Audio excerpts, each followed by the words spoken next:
The art of reading is slipping away little by little. These days, people aren't giving it the value it deserves. They're glued to the radio, TV, or the internet, preferring to watch and listen instead of picking up a book. But here's the thing. Modern media can only take you so far. Knowing about something isn't the same as understanding it. It's easy to gather bits of information about the world. You can memorize facts, statistics, and stories. But let me tell you, knowledge by itself isn't power. Too much of it, without understanding, can actually hold you back. This is where active reading changes the game. Active reading isn't just flipping through pages or skimming for key points. No, it's a mental workout. It requires effort, focus, and engagement. Think of it like a game of baseball.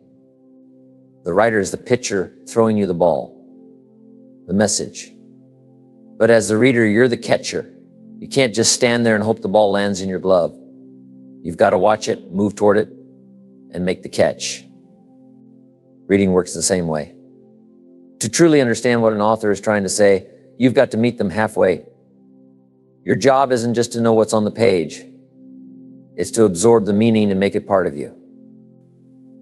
Now, why does this matter? Because reading is one of the most powerful tools you have for personal growth. It's a doorway to learning. But learning itself comes in two forms: being informed and being enlightened. When you read, you might simply gather information, facts and figures that make you more informed. But the real magic happens when reading enlightens you and it deepens your understanding and gives you new insights. Let me give you an example. Being informed is like hearing someone say, "It's sunny outside today." Okay, you know the weather. But being enlightened is understanding why it's sunny. The science of weather patterns, the relationship between the earth and the sun, even how the light affects different fabrics you might wear. Enlightenment connects the dots and shows you the bigger picture. That's the difference between a shallow understanding and a deep one. Here's another truth.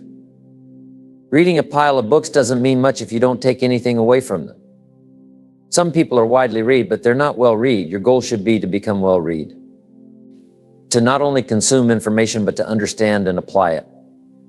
And when you figure out how you learn best, this goal becomes easier to achieve. Learning itself happens in two ways: instruction and discovery. Instruction is when you learn from others, like a teacher guiding you step by step. It's structured, and it has its place. But discovery, that's where real breakthroughs happen. Discovery is when you dig into something on your own through curiosity and exploration. It's self-directed learning, and it's often where the deepest understanding takes root. Schaff taught me to build a library. He got me started when I was 25, and now I've got one of the best libraries around. If you stepped into my library today, you'd be impressed. You might say, no wonder Jim Rohn gets invited to speak all over the world. Look at this library. No wonder he's healthy, successful, and full of ideas. You see, a library is more than just books on a shelf. It's a symbol of your commitment to growth, learning, and excellence. I haven't read every book in my library, but I feel smarter just walking into the room. I was wise enough to buy the books, now I must be wise enough to read them, and then wise enough to apply what I learn. That's the process. Don't be lazy in learning. Knowledge is too valuable to your future. Gather information, seek ideas, and invest time in growing yourself. That's why I appreciate you being here, listening and taking notes. Some of you have notebooks full of lessons from seminars, yet here you are again, ready to learn one more time. And if someone else were speaking, I'd be in the audience too, taking notes. Why? Because the next idea could multiply the value of your life by 2, 3, 5, or even 10 times. Many fortunes were built by people in their 50s and 60s because one new idea, shaped by decades of experience, unlocked an extraordinary future. That's the power of continuous learning, always searching for that next idea that could transform your life. Someone says, why isn't my paycheck bigger? This is the answer. I used to think it was the economy. I'd say this is all they pay. Schaff would correct me, no, Mr. Rohn, that's all you're worth. That was a tough pill to swallow. I'd say things cost too much. He'd reply, no, let's face the truth. You can't afford it. It wasn't the price tag, it was me.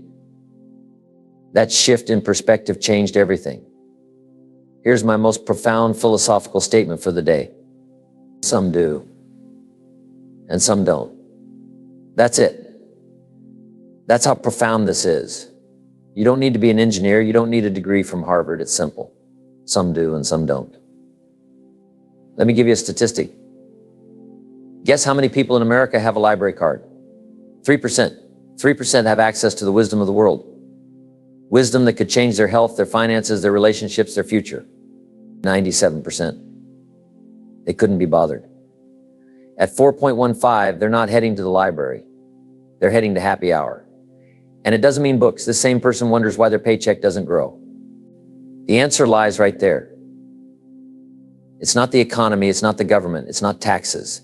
It's the decision to join the 97% who don't bother. Here's my advice. Join the 10%.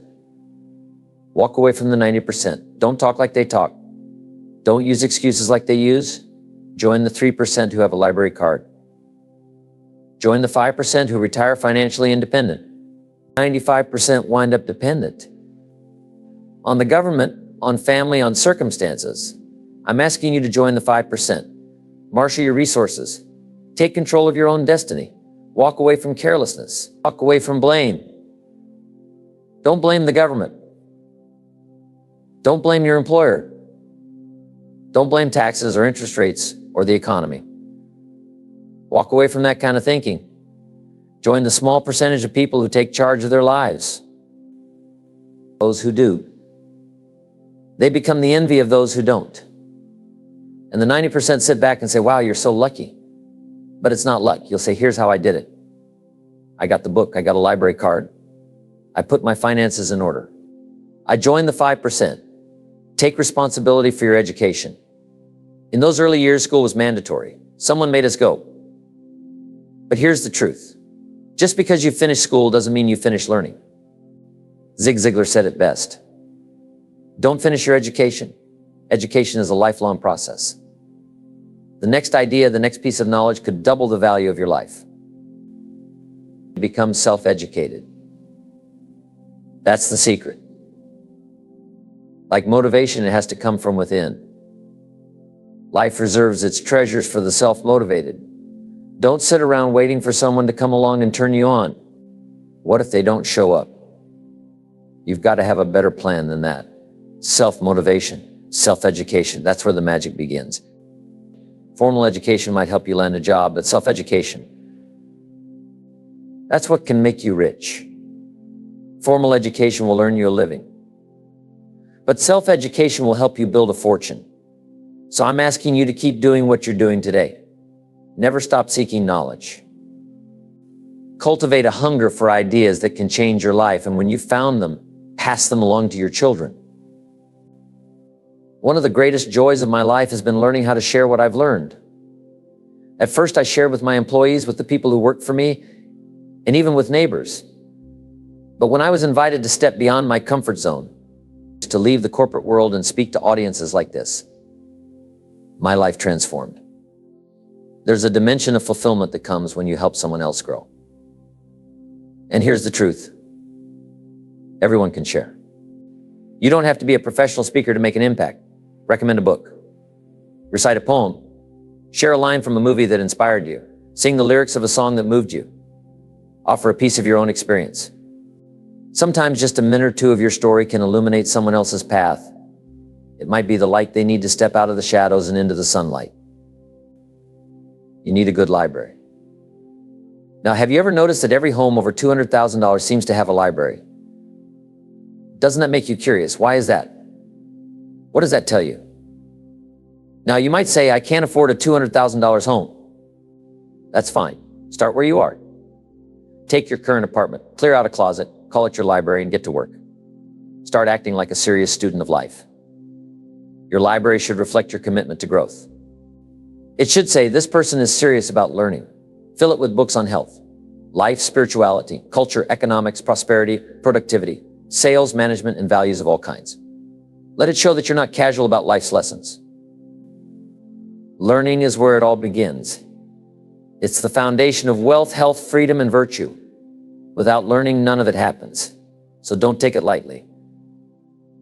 Build a library that will teach and guide you through every stage of your journey. Now, your mental diet is just like your physical one. It needs to be balanced. You can't live on mental candy. You can't just read fluff or consume positivity all day. That's not enough. You need depth. You need to be educated, not just inspired. Sure, inspiration is great, but education gives it structure. It gives it power. Here's a recommendation for your library. A book called How to Read a Book by Mortimer Adler. It's a fantastic resource. Not only does it teach you how to get the most out of what you read, but it also includes a list of some of the greatest writings ever created. That list became a cornerstone of my library. Let's go through some key ideas from the book How to Read a Book. First, the levels of reading. As a reader, your first responsibility is to decide what you're going to read and why. Your goal determines your choice. If you want to understand physics, you'll reach for a physics book. If it's entertainment you're after, you'll pick up a novel. The point is simple. Your reading should align with your purpose. But how well you read, that depends entirely on the effort you're willing to put in. Are you just scanning the words on the page, or are you fully engaged, imagining every detail and soaking in the meaning? These two experiences couldn't be more different, and the difference is effort. The more you give to your reading, the closer you'll get to achieving your goal. Now, how do you measure the quality of your reading? How do you know if you're putting in enough effort? This is where the 4 levels of reading come into play. Each level represents a step up in difficulty, and as you progress, you engage with books more deeply. Let's break them down. Level 1, elementary reading. This is where we all begin. Elementary reading is about learning the basics. How to recognize words, form sentences, and read out loud. Think of a child in primary school. Their teacher writes, "The cat sat on the hat," and the child works to sound it out. At this level, it's not about understanding the deeper meaning. It's about answering the simple question, what does this sentence say? It's like learning a new language. You're just starting to grasp the words, not their full meaning. Level 2, inspectional reading. At this stage, you're skimming. Inspectional reading is all about quick comprehension within a limited time frame. Imagine being assigned to read the adventures of Huckleberry Finn in a month. Your goal isn't to understand every nuance, but to grasp the general story. Or think about picking up a book at a store. You flip through it to decide if it's worth buying. Inspectional reading answers the question, what is this book about? It's surface level, but purposeful, helping you understand the structure and main ideas. Level 3, analytical reading. Now this is where reading gets serious. Analytical reading means diving deep into a book without worrying about time. You're asking questions, making connections, and seeking full understanding. Think of this as reading with a mission. Not just for fun or surface knowledge, but to truly grasp the ideas. It's the difference between watching waves crash on the shore and diving beneath the surface to see what's happening underwater. Analytical reading is for when you're studying a subject in depth, fully engaged, and always thinking. Level 4, syntopical reading. The highest level and the most demanding. This is where you bring multiple books into the mix, comparing ideas, drawing connections, and gaining a broader understanding. Let's say you're studying cats. With syntopical reading, you wouldn't stop at one book. You'd read about different breeds, explore the history of domestic cats, and even compare them to wild cats. The goal here isn't just to learn about cats. It's to see the bigger picture, how everything connects. Syntopical reading requires an open mind, a lot of time, and a serious commitment. It's the ultimate exercise in active learning. Next on the book, how to be a demanding reader. Do you use reading as a way to drift off to sleep at night? If so, let me tell you, that's not active reading. When you read, your goal should be to engage your mind, to learn something new, to grow. Active reading demands your full attention. It's impossible to feel sleepy when you're truly immersed in a book, soaking up its lessons and insights. Author Mortar Radler divides reading into two types: profit reading and pleasure reading. Profit reading is when you pick up a book with the intent to gain knowledge, to learn something valuable. It's purposeful, deliberate, and engaging. So how do you know if you're actively reading a book? The answer lies in the questions you ask yourself while reading. These aren't questions the author hands to you on a silver platter. They're the questions you come up with to challenge yourself and to engage with the material. Let's break it down into 4 key questions every demanding reader should ask. Step 1. What is the book about? Every book has a structure, a central idea or theme. Your first job is to figure out what the author is really trying to say. What's the main point? How does the author build on that idea throughout the book? If you can't see the big picture, you'll miss the meaning behind the details. Step 2. What's being explained and how? Once you know the central theme, dig deeper. What is the author detailing or explaining? Look for the reasons, arguments, and evidence they present. The goal is to understand not just what they're saying, but how they're saying it. What's the core message? And what tools are they using to get it across? Step 3, is the book entirely correct or only parts of it? Now, this is where critical thinking comes into play. But you can't judge a book until you truly understand it. First, figure out what it's about. Then grasp the details and reasoning. Only then can you decide. Do you agree? Does the book resonate with your own understanding of the world? The responsibility to evaluate a book isn't the author's. It's yours. Step 4, what are you going to do with this information? This question ties everything together. What value did you gain from the book? How will it impact your thinking, your actions, or your life? Were there gaps in the book? Questions the author didn't answer. And if so, are you willing to seek out those answers elsewhere? If you want to go beyond basic reading, these questions are non-negotiable. A demanding reader doesn't just passively absorb words. They interact with them. They challenge the ideas, they think deeply, and they grow in the process. To take this a step further, let's talk about annotation. Writing in your book. For some, this feels unnatural at first, but remember, the book is yours. You bought it, and it's your tool for growth. Use it. Underline key points. Write thoughts in the margins. Circle important words. You can even doodle or draw connections. Annotation brings clarity to your thinking. It makes the question and answer process tangible and keeps your engagement high. Next, criticizing a book fairly. When you pick up a book, you're not just reading words on a page. You're stepping into a conversation. It's an interaction between you and the author, their ideas, their arguments, their worldview. And as an active reader, you bring your own thoughts, your questions, and your judgments to the table. That's the essence of active reading. Now let's focus on the 4th question of active reading. What are you going to do with what you've learned? This is the question that takes reading beyond the surface. How will the book benefit you? What impact will it have on your actions, your thinking, your life? Are there gaps the book didn't fill? What unanswered questions remain? Answering these questions helps you form your own judgment about the book. A critical skill for any demanding reader. But let's get one thing straight. Criticism isn't about tearing a book apart or bad-mouthing it. True criticism is about learning. It's about engaging with the material, challenging it, and most importantly, challenging yourself.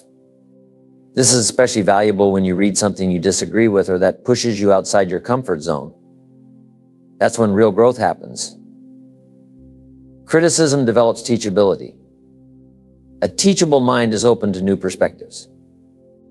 It listens before judging. It seeks to understand before forming conclusions. Teachability means you're willing to see the world through another lens and from there shape your own view. Here are 3 principles to guide you when you're criticizing a book. Step 1. Don't rush to judgment. Patience is key. Before forming an opinion, make sure you understand what the author is truly saying. You can't understand something without first knowing it, and you can't judge it without understanding it. By withholding judgment, you practice patience, a skill that teaches you to wait for the bigger picture, for more evidence, and for clarity. Step 2. Avoid pointless arguments or disagreements. If you find yourself disagreeing with a book, make sure your reasons are valid. Don't argue just to prove the author wrong or to boost your ego. When you're reading alone, your judgments can stand unchallenged for the moment. But in discussions with others, respect the conversation. Debate should be about seeking truth, not winning an argument. Step 3. Learn to agree to disagree. It's natural to disagree with opinions, whether they belong to a book's author or someone you're discussing it with. But don't let disagreement turn into conflict. Instead, focus on understanding. Sometimes the author or the person you're talking to might have knowledge or experience that you lack. Recognizing this builds humility. After all, knowledge is rooted in evidence, but opinions are often just personal thoughts without proof. Respect that difference. Let me share a little on balance. It's key to becoming a well-rounded person. First, history. We all need a sense of it. American history, national history, international history, family history, political history. Be a good student of history. Learn where we've been to understand where we're headed. A great place to start. Lessons of History by Will and Ariel Durant. It's a short read, just about 100 pages, but packed with insights that will intrigue you as they did me. Next is philosophy. Durant wrote another excellent book called The Story of Philosophy. It's a survey of the key philosophers of the past few centuries, what they taught, how they lived, and the impact they made. Now, some of it may feel challenging, but here's a key principle. Don't just read the easy stuff. Growth comes from tackling the hard things, stretching your mind, and digging deeper. Then there's biographies and autobiographies. These are the stories of real people, those who succeeded and those who didn't. There's so much to learn from their experiences. One of the greatest books for this, the Bible. It's filled with human stories divided into two categories, examples and warnings. And we need both in life. Learn from the successes and heed the warnings from those who went off course. Next up, accounting. You've got to at least know the basics. Kids especially need to start early. Understanding the difference between a debit and a credit, learning how to manage money. Alongside that, law. You don't need to be a lawyer, but you've got to know enough to protect yourself. Know what to sign and what not to sign. Learn to pause, to say, I'll get back to you. These days, everything seems to end up in court, so little knowledge can save you a lot of trouble. Then there's economics. It's crucial. Teach kids early how to understand the flow of money, how wealth works, and how to aim for financial independence by 40. Or even sooner if they're sharp. I've been teaching this to young people for years. The value of becoming a student of money. Don't forget culture and sophistication. This is the stuff that elevates us as humans. Be a student of the arts, music, dance, whatever moves you. Culture is what separates us from the animals. It's what gives life its texture and meaning. Participate in it. Enjoy it. Let it enrich your life. Finally, spirituality. Whether it's through the Bible or other spiritual works, dive in. If you're a believer, let your studies deepen your practice. Whatever your faith, let it show in your library that you're a serious student of the Spirit. And here's a critical tool. Keep a journal. Schaff told me, don't just be a student with a system. Write down the good ideas you find. Don't trust your memory. It's too unreliable. If you hear something valuable, write it down. If you discover something important, write it down. A journal is your tool to capture insights, ideas, and lessons that will shape your future. If you're serious about becoming wealthy, powerful, healthy, sophisticated, and cultured, start keeping track of what you learn. Don't let the wisdom you encounter slip away. Write it down and watch how it transforms your life. I used to jot down notes on anything I could find. Scraps of paper, the backs of envelopes, napkins from restaurants, you name it. A drawer full of bits and pieces all over the place. Then I learned something important. Keep a journal, a proper journal. I've been doing that since I was 25, and it's become one of my most valuable possessions. It's not just a record of my life, it's a record of my learning, my growth, my philosophy. My journals now make up a key part of my library, a treasure I wouldn't trade for anything. I call it one of the 3 treasures to leave behind. One is your pictures. Take a lot of pictures. Look back 2 or 3 generations. What do you find? Maybe a handful of photographs if you're lucky. Wouldn't it be something if there were albums, stacks of photos, thousands of moments preserved to tell the story?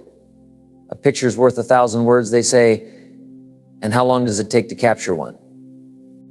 A fraction of a second. But how long does it take to miss the moment?